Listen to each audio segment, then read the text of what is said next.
Radhe Radhe everyone.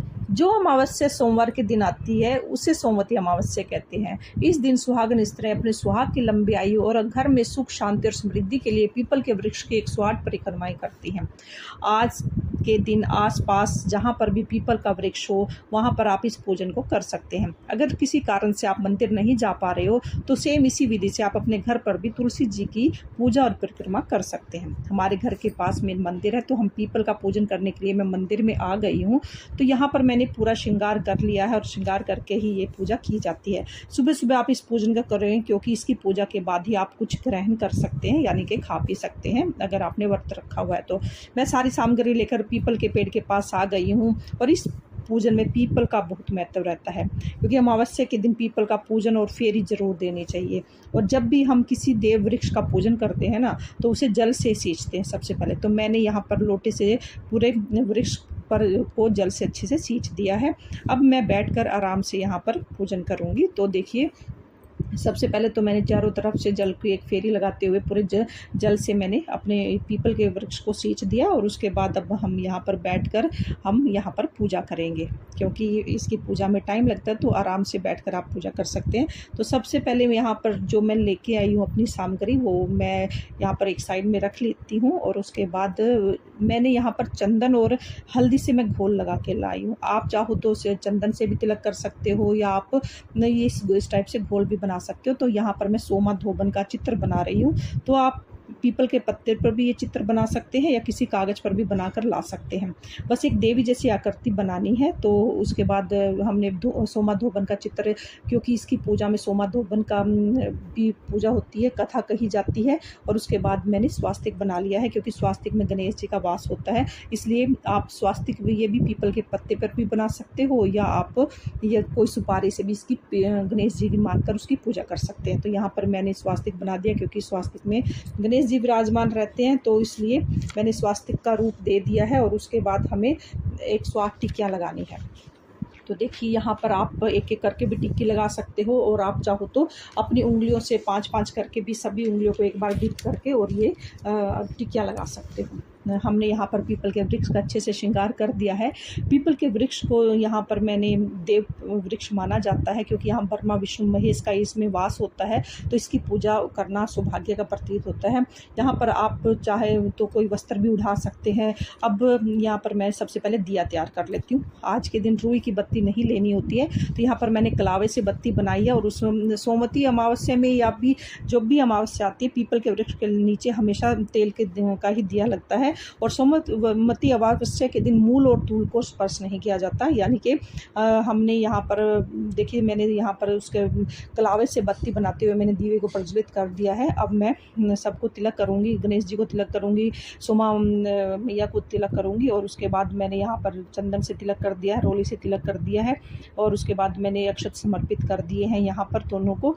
और अक्षत समर्पित करने के बाद हम काले तिलों को समर्पित करेंगे। जो भी आप सामग्री लेके आए, इसमें हमने वस्त्र स्वरूप कलावा समर्पित कर दिया है।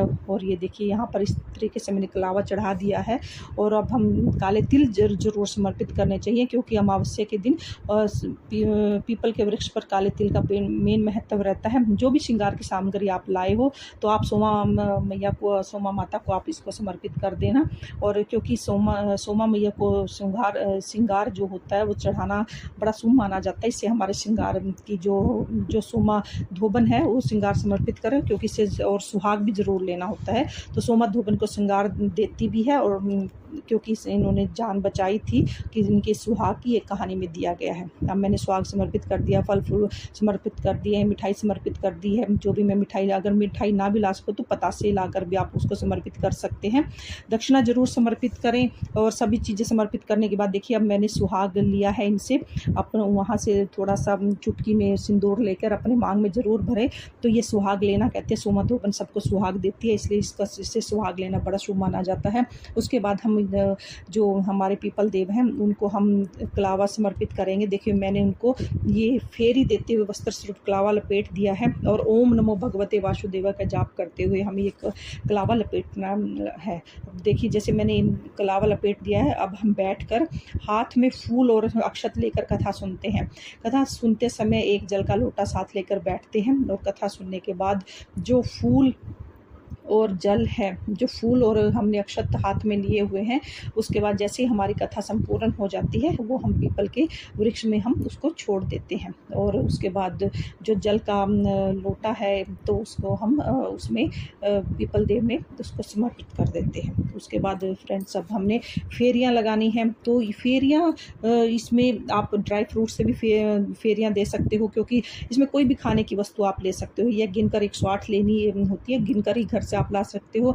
कोई भी टॉफ़ी ला सकते हो या कोई भी खाने की चीज़ें ला सकते हो, या आप किशमिश ला सकते हो, बादाम ला सकते हो, मखाने ला सकते हो, कोई भी आप चीज़ इसमें ला सकते हो। तो वो 108 होनी चाहिए। इसलिए जब हम फेरियाँ देते हैं ना, तो एक एक करके जब हम एक फेरी कंप्लीट करते हैं तो एक दाना जो जिस भी चीज़ का आप लाए हो उसको किसी जैसे पीपल का पत्ता है तो पीपल के पत्ते पे आप रख सकते हो, या आप कोई पात्र लेके आए हो तो उस पर रख सकते हो। और आपके हाथ में जो भी कटोरी है, किसी बर्तन में आपके पास जो भी सामग्री है, आस्ता आस्ता जैसे जैसे आपकी फेरियाँ पूरी होती जाएंगी तो जो पत्ते पे हैं वहाँ पर 108 की ढेरी बन जाएगी और जो आपकी कटोरी है वो खाली हो जाएगी। तो इसका मतलब आपकी 108 फेरियाँ पूरी हो गई हैं। अगर आप स्वस्थ हैं तो 108 फेरियाँ दे सकते हैं, नहीं तो आप श्रद्धा के अनुसार 5, 7, 9, 11 फेरियाँ दे सकते हैं।